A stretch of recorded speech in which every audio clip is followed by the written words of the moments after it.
사랑하는 여러분, 예수님께서 오심을 기다리는 대림절 세 번째 주간을 우리는 보내고 있습니다. 이미 우리에게 오신 예수님, 그 예수님을 기억하고 다시 오실 예수님을 소망하는 거룩한 시간으로 삼기를 우리 주님의 이름으로 축복합니다. 예나 지금이나 여러분, 가치 있는 정보는 매우 중요합니다. 그래서 개인의 삶이나 나라의 성공 여부를 좌우하기도 하는 아주 중요한 요소이지요. 특별히 전쟁 중에 정보는 곧 생명, 그리고 전쟁의 성패와 성패를 결정하는 아주 중요한 문제입니다. 그래서 자신들의 중요한 정보를 정확하게, 비밀리에, 신속하게 전달하는 기술을 지속적으로 우리는 발전시켜 왔지요. 남성들이 군대에 가면 가장 먼저 근무에 나가기 전에 암고가 무엇인지 익히고 전달하고 배우는 일들을 전합니다. 남성들은 그런 경험들이 좀 있을 텐데요. 암고를 제대로 숙지하지 못해서 곤경에 처한 일들이 한 번쯤은 다 있으실 거예요. 여러분뿐만 아닙니다. 성도들을 만나고 신방하다 보면 성도님들께서 농담 반 진담 반으로 그런 말씀들을 하십니다. 목사님, 이럴 줄 알았으면 제가 10년 전에 그 땅을 사놓은 건데 말입니다. 목사님, 그럴 줄 알았으면 제가 그 땅을 안 파는 건데요. 그런 말씀들을 하세요. 효용 가치가 있는 정보를 분별해내는 능력은 매우 중요하죠. 그래서 여러분, 중요한 정보는 매우 은밀하게 비밀이 새어나가지 않도록 합니다. 그리고 그래서 소수의 사람들에게만 권력이나 어떤 지식이 있어서 내일을 예측할 수 있는 사람들의 전유물이죠. 이런 정보는 모름지기 신뢰도가 가장 중요합니다. 신뢰도. 거짓 정보면 안 되잖아요. 신뢰할 수 없는 사람에게 그래서 중요한 정보를 맡기지 않습니다. 그런데 정보보다 더 중요한 것이 한 가지 있는데 그것은 소식입니다. 정보는 그것을 통해서 우리가 해야만 하는 일을 예측하고 그래서 어떻게 해야 되는지를 조언하는 것이라면 소식은 이미 일어난 일을 전하는 것이지요. 그래서 그 일어난 일에 대해 일을 인식하고 그에 알맞게 반응해야만 합니다. 그러니 우리에게 더 중요한 것은 소식이죠. 특별히 그 중에서 가장 중요한 소식은 어떤 거냐면 세상의 흐름의 전환, 세상이 변화한 소식. 이미 세상이 만약에 변했는데 우리가 이전의 세상을 살아간다면 우리는 도태되거나 낭패를 당하게 될 것입니다. 세상이 변하는 소식은 어떤 거예요? 누가 대통령이 되었는가? 누가 왕이 되었는가? 세상에 새로운 왕이 출현했다는 것, 전쟁을 누가 이겼는가 하는 그 소식입니다. 그래서 왕이 태어났다는 소식은 유앙겔리온이라고 하는데 이 왕이 태어났다는 소식을 성경은 복음이라고 번역합니다. 왕이 태어나신 소식은 아무에게나 맡기지 않습니다. 특별하게 임명된 사자, 앙겔로스라고 하는데 그 단어는 성경에서 사자 혹은 천사로 번역됩니다. 특별하게 임명된 대사들에게만 그 중요한 정보가 소식이 맡겨집니다. 그에게는 권위가 있어서 그에게는 힘이 있어서 그의 말은 진실입니다. 만약 이 사자의 소식이 거짓된다든지 요즘 문제가 되는 사회적인 문제 가짜 뉴스처럼 잘못된 정보라면 사회에는 큰 소동이 일어날 수밖에 없을 거예요. 그러니 중요한 소식은 아무에게나 맡길 수 없죠. 그런데 오늘 누가복음은 우리에게 놀라운 소식을 전합니다. 예수님이 나신 소식을 전하는 이야기에서요, 기존의 세상의 문법과는 다른 이야기를 소개합니다. 천사가 온 땅에 미칠 큰 기쁨의 소식, 동서고금을 막론하고 우리 인류의 역사상 가장 중요한 소식을 한밤중에 들에 있는 목자들에게 전하고 있다는 거예요. 온 세상에 구주가 나신다는 소식은 이전에는 요셉과 마리아 그리고 마리아를 통해 엘리사벳에게만 전해졌던 소식입니다. 그럼 당시 목자들은 어떤 사람일까요? 우리는 그 목자에 대해서 좋은 이미지가 있습니다. 다윗이 목동이었고 목자였고 예수님께서 자신의 정체성을 밝히면서 나는 선한 목자다, 나는 양들을 위해서 목숨을 버린다 이렇게 말씀하셨기 때문에 목자라는 존재에 있어서 우리는 좋은 이미지를 가지고 있습니다. 그런데요, 실상은 그렇지 않습니다. 고대 근동 지역의 목자의 지위는 전혀 그렇지 않습니다. 목자는 매우 가난하고 비천한 존재였습니다. 요아킴 예레미야스라는 학자가 예수 시대의 예루살렘이라는 책에서 당시의 목자들에 대해 랍비들은 어떻게 말하고 있었냐면 그들은 매우 비천한 존재고 종교적으로는 매우 부정한 존재다 이렇게 여겼다는 거예요. 또한 또 다른 랍비 문헌에 보면 당시 사람들은 5가지 직업을 배척했는데 그 중에 3번째가 목자였습니다. 목자라는 이유만으로 배척을 당해도 되는, 사회적으로 외면당하는 지위의 사람들이었다는 거예요. 여러분, 사무엘이 이새에게 당신들의 아들 중에서 기름 부을 자가 있으니 내게 소개하라 했을 때 이새는 다른 아들들 다 소개했지만 다윗이 목자라는 이유 하나로 없는 아들 취급했습니다. 요셉이 자기 아버지 야곱이 가나안에서 내려와 애굽 왕을 아련할 때 뭐라고 조언하느냐면, 아버지, 애굽 사람들은 목자를 가증히 여김으로 우리 가족을 목자로 소개하십시오. 그러면 우리 가족만 따로 구별된 땅을 줄 것입니다. 그렇게 조언합니다. 애굽 사람들도 목자는 가증히 여겼다는 거예요. 여러분, 심지어 예루살렘이 함락됩니다. 바벨론에게. 그래서 포로로 끌려가잖아요. 그때 모든 고관 대적들, 지식 있는 사람들 다 끌려가지만 안 끌려가는 사람이 있었는데 그들이 목자들입니다. 포로로서도의 가치가 없는 사람들. 이런 목자들에게 천사가 나타나서 세상에서 가장 중요한 소식을 가장 먼저 알려주었습니다. 도대체 왜 그랬을까요? 누가는 왜 이 좋은 소식을, 예수님의 탄생 기사에서 특별히 이 기사를 언급했을까요? 물론 그것이 일어났던 사실이기 때문에, 일어났던 일이었기 때문에 일어났던 일 그대로 기록했겠지요. 하지만 또한 이 일을 통해서 우리에게, 그리고 온 세상에게 특별히 전하고 싶은 메시지가 있었기 때문 아닐까요? 대림절, 다시 오실 예수님을 기대하며 목자들에게 기쁨의 소식을 전해주신 이유를 살펴보면서 오늘 우리를 향한 하나님의 마음을 발견하는 우리 모두가 되기를 축복합니다. 함께 소제목을 따라할 텐데 일부 보니까 제가 생각해 봤어요. 저희 뒤에 보면 이번에 대림절의 주제가 예수께서 오셔서잖아요. 그렇죠? 제가 예수께서 오셔서 하면 여러분 제목을 읽어주시면 되겠습니다. 아시겠죠? 예수께서 오셔서, 넘겨주셔야 됩니다. 화면에. 예수께서 오셔서 두려움에 자유케 하셨습니다. 인간은 연약한 존재입니다. 세상 그 어떤 존재와도 비교해도 사람만큼 연약한 존재는 없어요. 사람이 태어나서 그냥 두면 살아날 수 있는 가능성이 없습니다. 그래서 인간은 매우 두려워합니다. 여러분, 이 두려움은 인간의 방어 기제로 만들어진 것이지요. 그래서 인간은 이 두려움을 없애는 방향으로 모든 과학기술과 사회문화를 발전시켜 왔습니다. 그래서 인간을 위협하는 실질적인 위협을 상당 부분 많이 제거했습니다. 그 원인을 밝혀내냈고, 그래서 그 이전과는 비교할 수 없을 만큼 인간은 안전하고 편안한 삶을 살게 되었어요. 그런데 두려움이 사라졌나요? 그렇지 않습니다. 두려움에서 자유할 수도 없습니다. 왜냐하면 여러분, 두려움은 생존의 문제로만 기인해서 나타나는 게 아니기 때문에 그래요. 죽음과 생존뿐만 아니라 우리가 자율성이 상실, 외로움, 혹시 장애를 입을까 하는 공포, 명예 상실 등 아주 여러 가지 요인들로 인해서 우리는 두려움을 갖게 됩니다. 프랑스의 심리학자인 안드레 샤르보니에라는 사람은 그의 책 마음 감옥 에서 이렇게 얘기해요.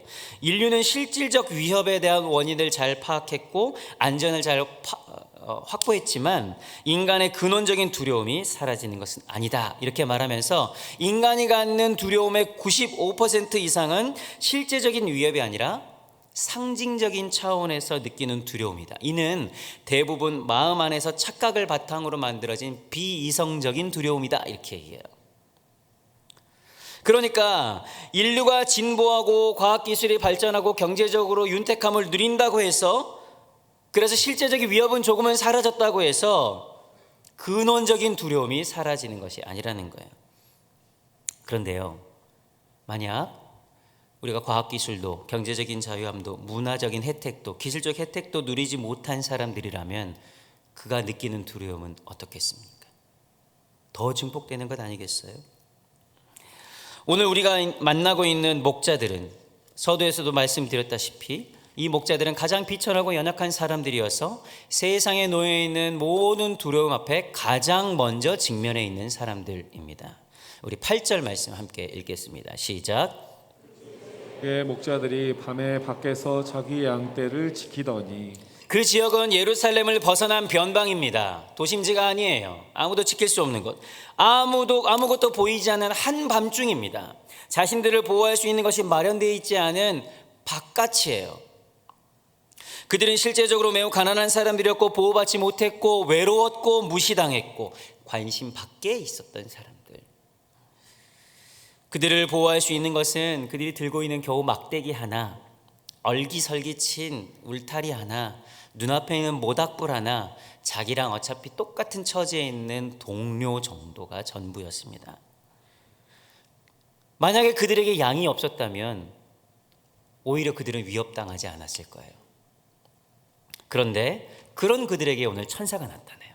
그래서 9절에 이렇게 말씀합니다. 시작. 주의 사자가 곁에 서고 주의 영광이 그들을 두루비치매 크게 무서워하는지라. 여러분 노란색을 그렇게 강조 좀 하시려고 한대요. 크게 두려워하는, 크게, 그냥 두려워한 게 아니고요.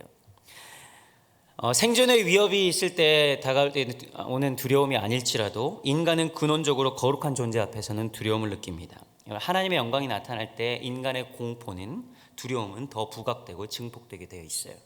그렇지 않아도 두려움에 떨고 있는 천사들이 어두운 밤중에 누가 올까 두려워하는 목자들이 천사들이 나타나자 어마어마하게 무서워했다고 성경은 기록합니다. 하지만 천사들은 연이어 그들에게, 그게 어떻게 가능하는지 모르겠지만 무서워하지 말라고 말합니다. 그러면서 한 소식을 전하는데요. 10절 말씀입니다. 시작. 천사가 이르되 무서워하지 말라. 보라, 내가 온 백성에게 미칠 큰 기쁨의 좋은 소식을 너희에게 전하노라. 목자들이 무서워하는 것은 크게 이상한 일이 아니라고 말씀드렸어요. 인간은 초자연적인 현상 앞에 두려워할 수밖에 없기 때문에 그렇죠. 성경 곳곳에서도 천사를 만난 사람들은 화로다, 내가 망하게 되었도다 하며 자기가 저주받은 것처럼 오해할 정도였어요. 그런 그들에게 천사는 무서워하지 말라고 합니다. 왜요? 왜 무서워하지 말라고 해요? 하나님의 원래 계획이 시작될 시점이 되었기 때문이라는 거예요. 여러분, 하나님의 원래 계획은 무엇입니까? 창세기 3장에 의하면 인간은 본래 창조되었을 때 하나님과 온전한 관계를 누리면서 전혀 두려움 없이 자유함을 누리도록 설계되고 만들어졌습니다. 에덴 동산에서 아담과 하와는 하나님께서 부르셨을 때 결코 두려운 낯빛으로 그에게 나가지 않았습니다. 자유함 가운데 대답하고 응답하여 하나님과 온전한 관계를 누리고 있었죠. 하나님 안에서 온전한 관계에 있었던 아담은 천지를 지으신 하나님 앞에서 두려워하지 않을 뿐만 아니라 하나님께서 제공하시는 그 어떤 것들, 그 밖의 모든 것들로부터도 두려워하지 않았어요. 그런데 지금은 천사가 나타나자 크게 무서워하고 있어요. 이는 여러분, 목자가 가난하거나 비천하거나 그런 존재이어서가 아닙니다. 본질적으로 하나님과 사람 사이의 관계가 깨졌기 때문에 생겨난 두려움인 거예요.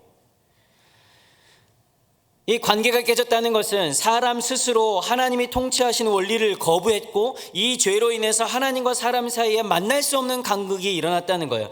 또 하나님이 공급하시는 모든 것들로부터 멀어지는 결과로 인해서 두려움을 느끼게 되었다는 것이죠. 여러분, 하나님과 사람 사이에 깨어진 결과로 나타나는 현상은 내 인생의 주인이 내가 되어야 한다는 생각이에요. 내 인생을 철저하게 내가 주관할 때 내 인생을 행복해질 수 있다고 생각하는 것, 그것은 하나님과의 관계가 깨어졌을 때 나타나는 현상입니다. 그래서 인간은 본능적으로 스스로 왕이 되려고 하고 우리의 주인이 되겠다 하시는 하나님을 거절하고 적의를 품고 대적하는 거예요. 이 상태가 하나님과 사람 사이가 깨어진 상태인 거죠. 내 인생을 내가 주관해야 행복할 수 있다는 생각은 나와 하나님 사이뿐만 아니라 나와 타인 간의 관계에도 그대로 드러나요.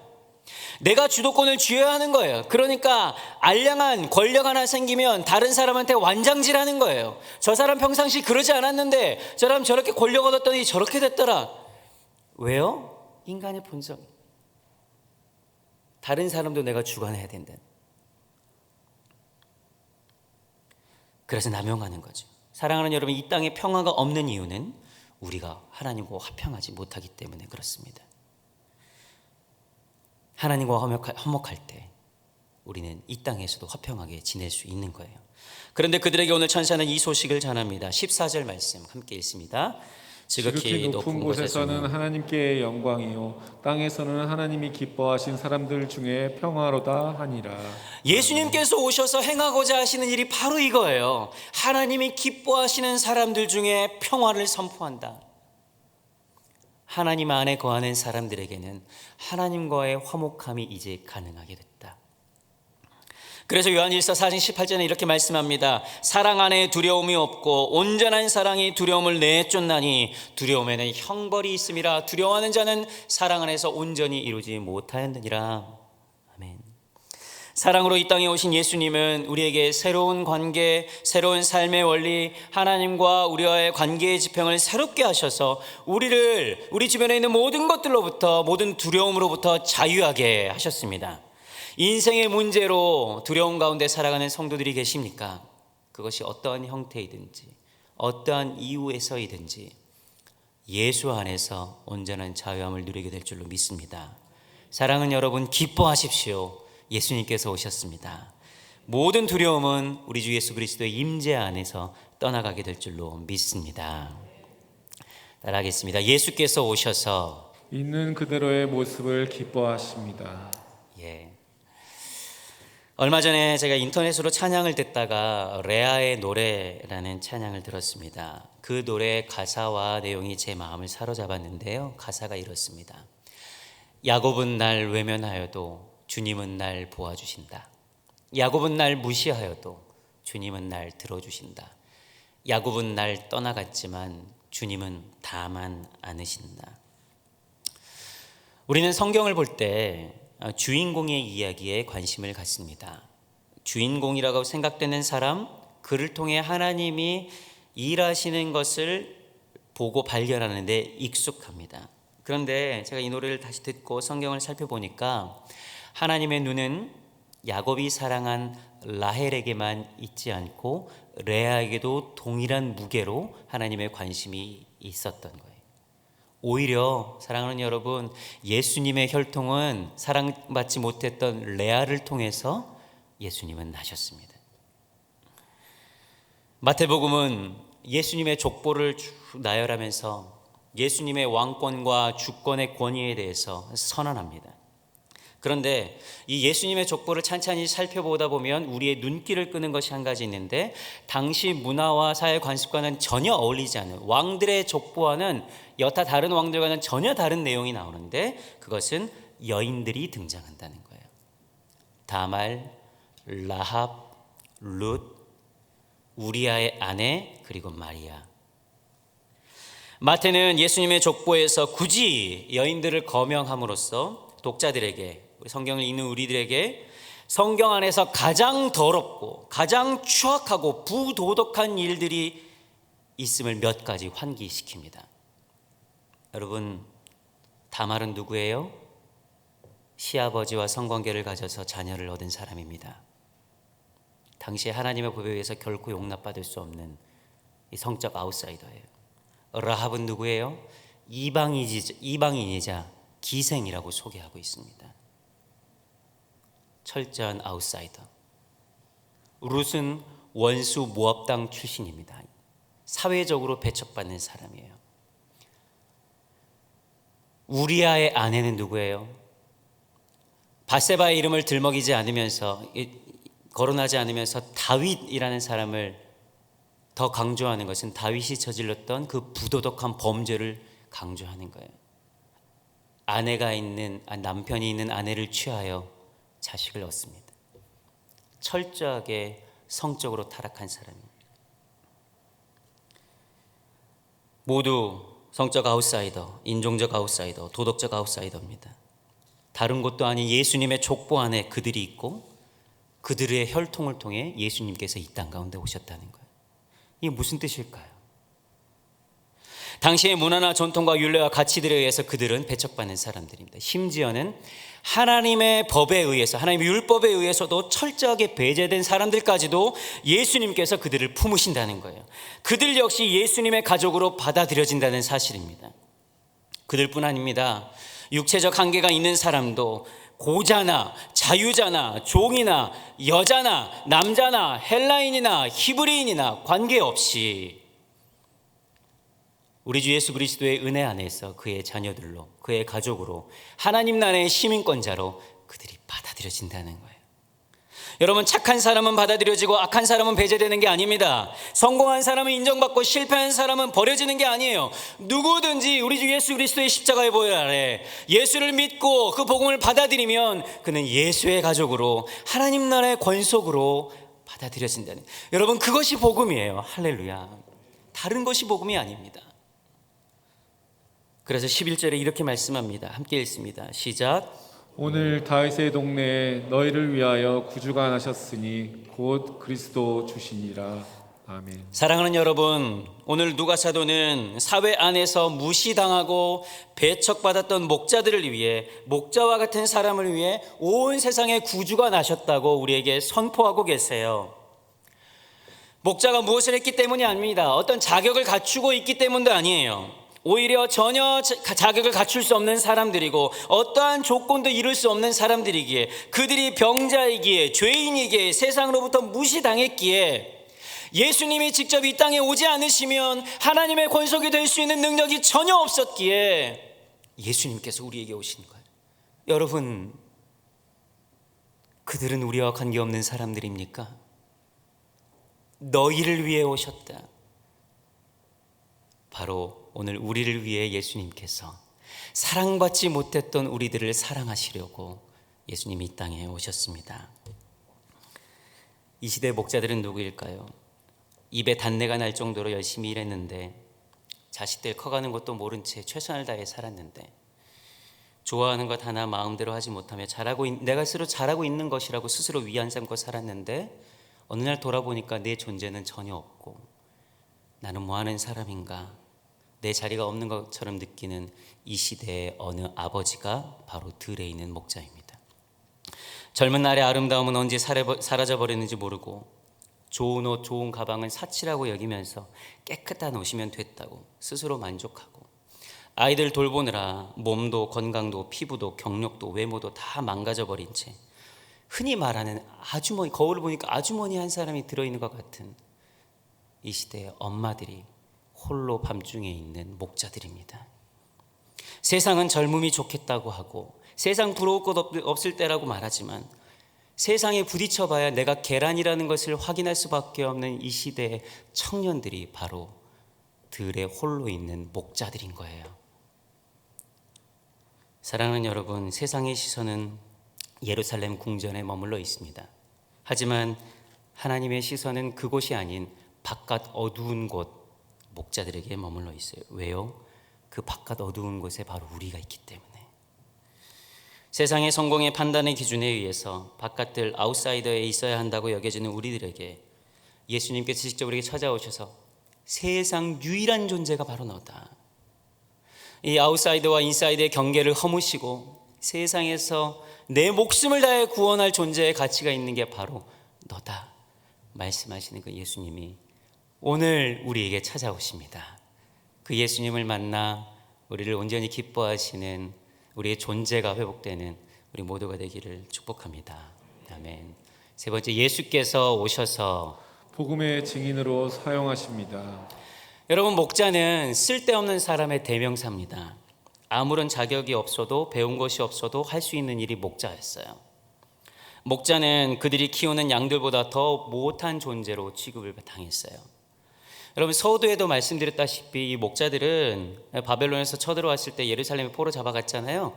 근데 목자들이 그냥 거기에 남아 있었던 거예요. 포로로 끌려갈 때조차 외면당했던 사람들, 포로의 기능도 못할 사람들, 내세울 것이 없어서 소위 하나님께 영광 돌릴 수 있는 거리가 하나도 없는 사람들입니다. 그런데 천사를 만난 목자들은 베들레헴으로 달려가 자신들이 들은 이야기를 전하고 예수를 경배합니다. 사랑하는 여러분, 예수를 만난 인생은 변합니다. 예수님을 만난 목자는 여전히 목자로 살아가겠지만, 그러나 이제 목자들의 인생은 새롭게 해석됩니다. 이전에 의미가 없었던 인생이 이제 의미 있는 인생으로 변하는 거예요. 예수를 만난 인생은 새로운 인생을, 새로운 의미를 덧입게 되는 거예요. 여러분, 이 목자들은 원래 예루살렘 성문 밖에 분문이라고 해요. 걸음이 왔다 갔다 하는 분문 밖에서 양들을 치던 사람들입니다. 그럼 이 사람들이 치던 양을 양의 문으로 가지고 들어와서 제사를 지내는데 이 양들이 사용됐어요. 지금까지 그들은 다른 사람의 제사를 위해 양을 기르던 사람들인데, 그래서 타인만을 위해 살아가던 존재들인데, 이제는 자신의 인생이 거룩한 산 제물이 되어서 하나님께 드려지는 인생을 살아가게 될 것입니다. 여러분, 생각해 보십시오. 예수님께서 자신의 정체성을 나는 선한 목자다 이렇게 말씀하신 걸 그들이 들었을 때, 이 천하고 비천한 존재들이 예수님의 마지막 명령이, 마지막 유언이 너희는 나를 사랑한다면 내 양을 쳐라, 내 양을 먹여라, 목자의 삶을 살아라 하는 이야기를 듣게 되었을 때, 목자들은 그 인생에 어떤 변화가 일어났겠습니까? 이전에는 손가락질하고 저 사람처럼 되면 안 된다고 했는데, 그래서 수치를 당하며 살았는데, 이제는 예수께서 그들과 같은 사람이 되라고 하니 그들의 인생에는 또 다른 의미가 생긴 것 아니겠어요? 그래서 20절 말씀, 오늘 본문은 아니지만 20절 말씀 함께 읽겠습니다. 시작. 목자들은 자기들에게 이름던 바와 같이 듣고 본 그 모든 것으로 인하여 하나님께 영광을 돌리며 찬송하며 돌아가니라. 세상은 자격이 없는 사람, 변방 출신들을 늘 무시하고 멸시했습니다. 하지만 성경은 계속해서 이 하나님께서 일하는 방식은 세상과 같지 않다고 말씀하시지요. 여러분, 세상의 왕이신 예수님께서 온 만유의 주시오, 왕 중의 왕이신 그분께서 말구유에 나셨습니다. 그분이 갈릴리 나사렛 출신입니다. 나사렛에서 선한 것이 내게 어디 있느냐 했던 그 나사렛. 세상의 왕이신 예수님은 왕처럼 행세하지 않으셨습니다. 자신의 생명을 다해 이 땅을 섬기셨어요. 여러분, 하나님의 일하는 방식이 늘 이랬습니다. 세상에서 가장 작은 이스라엘을 그들이 작았기 때문에 선택했다고 하셨어요. 거대한 골리앗 장군을 무찌를 때도 가장 작은 소년 다윗을 사용하셨습니다. 크고 흔들리는 지진과 폭풍 사이에서 하나님 말씀하지 않으시고 세미한 음성으로 말씀하셨고, 5천 명을 먹이실 때도 한 아이의 도시락을 사용하셨어요. 작은 자를 사용하셔서 하나님은 일하셨습니다. 아벨이 그랬어요. 레아가 그랬어요. 야곱이 그렇고 에브라임과 다윗이 그랬습니다. 왜 그러실까요? 하나님이 약자만 좋아하셔서 그럴까요? 아니요. 그것보다 구원 자체가 가지고 있는 특성, 그 성격을 알려주시기 위해서 그렇습니다. 이것은 당신이 어떤 사람이든지 상관이 없다는 말입니다. 어떻게 살아왔든지 관계없다는 말이에요. 배경이 무엇이고 출신이 어디이고 과거가 어떠했고 지독히도 운이 없었어도 상관없습니다. 심지어는 내가 범죄했었어도 상관없습니다. 회개하고 복음을 믿고 예수를 믿으면, 예수 그리스도의 은혜를 통해 하나님께 우리가 나아가면 하나님은 우리를 받아주시고, 하나님은 그 놀라운 사역에 우리를 동참하시고 우리를 있는 자리에서 사용하신다는 거예요.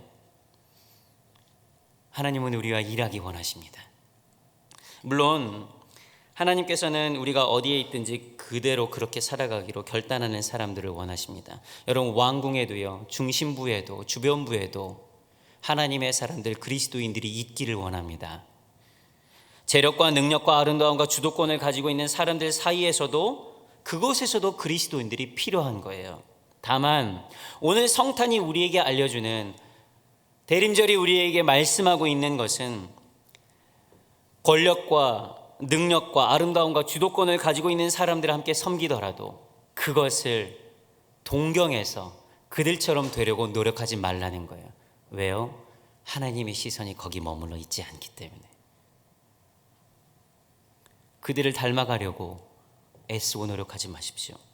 다만 우리의 현실이 보잘것없고 비참하고 내세울 것 없는 목자와 같은 사람들이고 먹고 살기 위해 어쩔 수 없이 남들이 하기 싫어하는 일을 할 수밖에 없는, 그래야만 겨우 풀칠할 수 있는 사람들이지만, 그러나 여러분, 우리에겐 소망이 있습니다. 오늘 예수님께서 우리를 위해 오셨습니다. 비정규직 노동자들, 계약직 노동자들, 소상공인들, 감정 노동자들, 도급업체 사장님들, 아르바이트로 겨우 연명해야 되는 취업 준비생들, 주부들, 배 나온 아저씨들, 은퇴한 노인들, 장애인들, 병든 자들, 세상에서 인정받지 못하는 그들일지라도 예수님은 우리 한 사람 한 사람을 부르셔서 복음의 일꾼으로 사용하기를 원하십니다. 사랑하는 여러분, 괜찮습니다. 아니, 바로 나를 위해, 연약한 우리를 위해 예수님께서 이 땅에 오셨습니다. 그래서 우리의 존재를 회복하시고 모든 두려움에서, 근거 없는 두려움과 근거 있는 두려움일지라도 우리를 자유케 하시고 우리의 있는 모습 그대로를 받아주시고 사랑하시며 이제 내가 너와 함께 하고 싶다 말씀하시는 우리 주님입니다. 우리 대림절 기간 동안 이 예수님을 깊이 경험하는 우리 모두가 되기를 우리 주 예수 그리스도 이름으로 축복합니다. 함께 따라하겠습니다. 존재를 회복시키시는 예수님, 존재를 회복시키는 예수님, 두려움에서 자유케 하십니다. 두려움에서 자유케 하십니다. 있는 그대로의 모습을 기뻐하십니다. 있는 그들의 모습을 기뻐하십니다. 복음의 증인으로 사용하십니다. 복음의 증인으로 사용하십니다. 우리 말씀을 기억하면서 주님, 우리로 하여금 우리의 존재가 온전히 회복되는 것을 경험케 하여 주옵소서. 예수님 만나게 하여 주옵소서. 우리 주님의 이름을 한번 부르고 기도하겠습니다. 주여, 거룩하신 하나님, 그렇습니다. 우리를 돌아보면 여전히 부족해서 아무것도 할 수 없었고 하나님 가치 없는 것 같고 겨우겨우 하나 내가 섬기고 봉사한다고 생각했는데, 하나님, 이것이 복음을 전하는 일이라니요. 하나님, 이것이 은혜 주셔서 하나님의 권속으로 사용하신다는 하나님의 놀라운 계획이라니. 주님, 다시금 힘내서 살아가겠습니다. 다시금 의미를 더해서 살아가겠습니다. 예수께서 오시기를 더욱더 적극적으로 기다리겠습니다. 우리의 소망이 되시는 예수님, 우리의 삶을 변화시키시고 인생의 의미가 되어주시고 하나님 능력으로, 주의 능력으로 우리와 함께하여 주시옵소서. 주님 감사하며 예수님 이름으로 기도합니다. 거룩하신 아버지 하나님, 연약하고 힘없고 부족하고 우리의 육신은 날로 쇠하여지고 우리의 존재는 세상으로부터 외면받는 것 같지만, 그러나